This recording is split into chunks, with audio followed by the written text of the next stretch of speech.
تفصیلات کے لیے شکریہ۔ محکمہ خوراک نے مالی بے قاعدگیوں میں ملوث اپنے ملازمین کے خلاف کارروائیوں کا سلسلہ تیز کر دیا ہے۔ ایک فوڈ انسپیکٹر کو ملازمت سے برطرف کرنے سے قبل فائنل شکوز نوٹس بھی دے دیا ہے۔ دوسرے فوڈ سپروائزر کو ملازمت سے برطرف کر دیا۔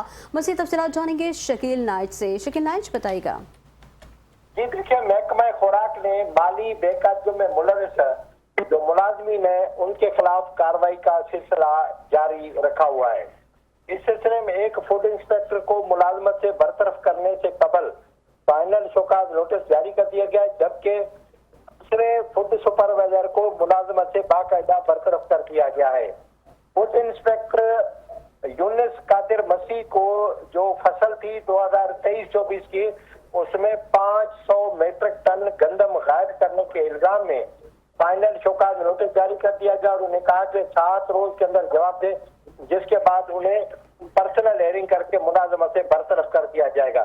فوڈ سپروائزر عابد علی پنور کو گندم سے جو پلاسٹک سے بھرے 17,000 پلاسٹک کے بیگ غائب کرنے پر ملازمت سے باضابطہ طور پر برطرف کر دیا گیا ہے اور نے کہا کہ اس کی قیمت ہے 12 کروڑ 67 لاکھ 38,207 روپے۔